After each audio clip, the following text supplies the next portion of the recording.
여러분 반갑습니다. 여러분의 멘탈 전도사 천남았습니다. 어느새 또 오후 시간이 다가왔네요. 한번 살펴볼까요?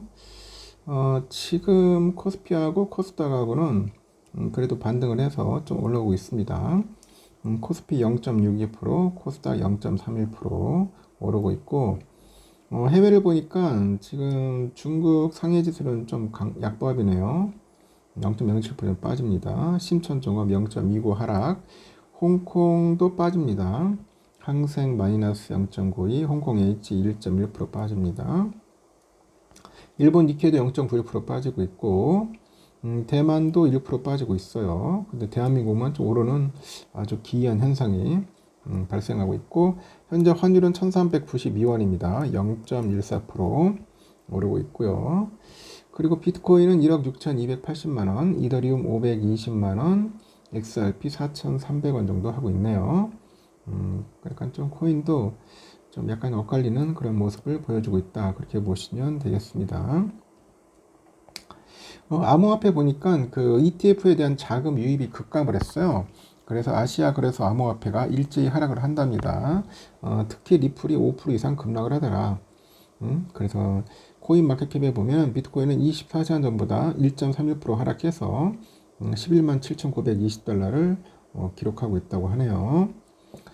변동성이 이제 급증을 하고 암호화폐 ETF에 대한 자금 유입이 급격하게 줄었기 때문이라고 그런 이야기를 하는 것 같습니다. 뭐 계속 오를 수 있겠어요. 오르다가 좀 빠지기도 하고 조정 받기도 하죠. 지난 2분기 외환 거래액이 역대 최대치를 경신한 것으로 나타납니다.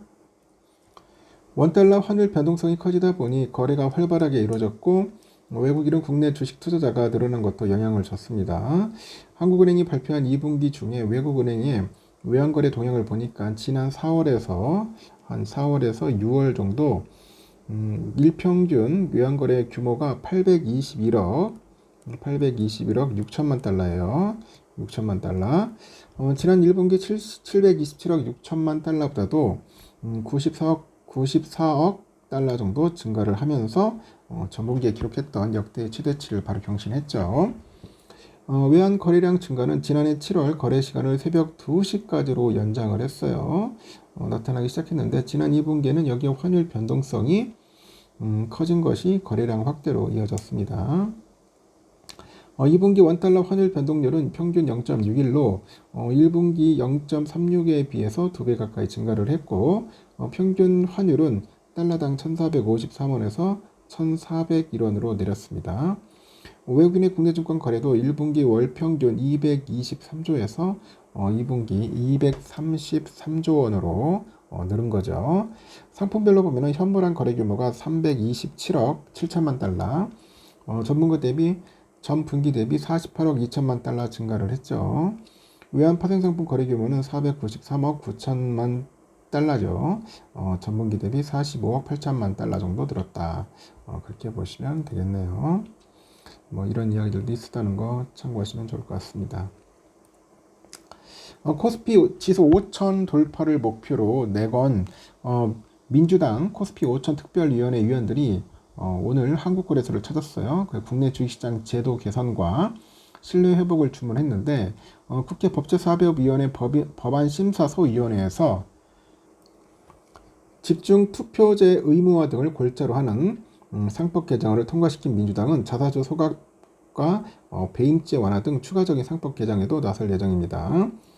오전에 보니까 그 민주당 코스피 5천 특위위원장이 그 한국거래소 찾아가지고 거래소 임원들 만나서 현장 간담회 열고 상법 개정 의지를 가지고 한 걸음 한 걸음 가고 있다.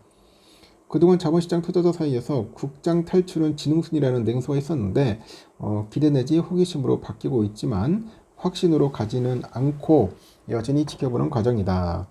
국장 투자가 지능순이라는 기류가 확고히 형성될 때까지 일관되게 제도 개선에 대한 의지 표명을 할 거라고 합니다. 거래소 쪽은 현 정부 출범 후 증시 화랑세를 언급하면서 화답했고 코스피는 4개월 연속 상승해가지고 연일 연고점 경신하고 있어요. 새 정부 출범 이후로 약 50일간 18% 상승해서 역대 정부와 비교해도 압도적인 허니문 랠리를 보이고 있다. 그리고 최근 증시 상승 배경에는 새 정부 출범 이후 자본시장 활성화 정책에 대한 기대감이 기저에 깔려 있고 주주 권익의 강화, 상법 개정, 불공정 행위 엄단, AI 산업 육성, 가상자산, 상장 지수 펀드, ETF죠. 이 시장 활성화 정책이 반영된 것으로 해석이 됩니다. 이재명 대통령 공약이었던 이사회 주주 충실 의무 관련 상법 개정안을 지난달 통과시킨 여당은 더 강도 높은 상법 개정에 연이어 나서고 있습니다.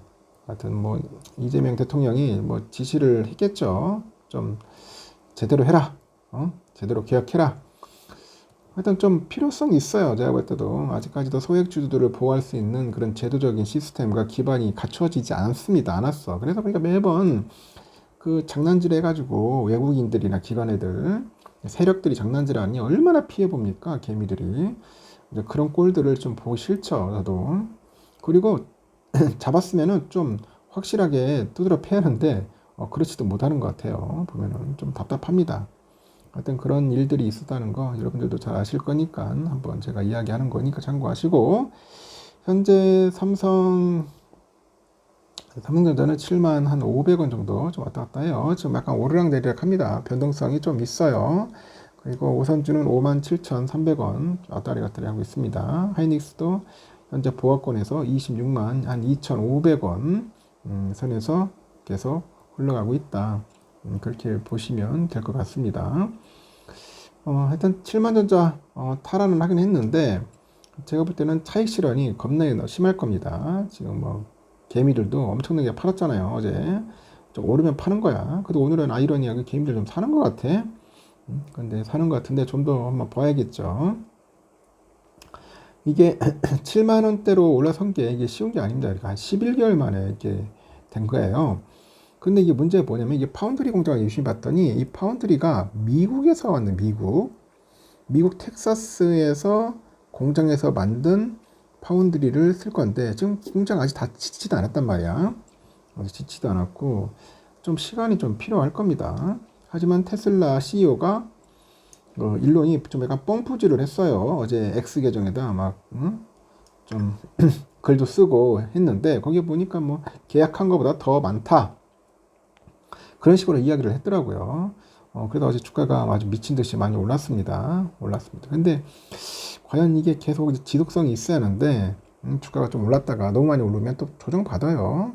내가 볼 때는 언제 또 한번 또 외국인들이 털지도 모르니까 여러분들 잘 아시고 현명하게 판단하세요. 뭐 가져가실 분들은 가져가겠지만은 진짜 본인이 원하는 목표에 도달했으면은 한 번 정도 차익 실현하는 것도 나쁘지 않을까 하는 생각도 듭니다. 여러 가지 생각이 좀 드네요. 현명한 판단, 현명한 투자 꼭 하시기 바랍니다. 여기까지 하겠습니다.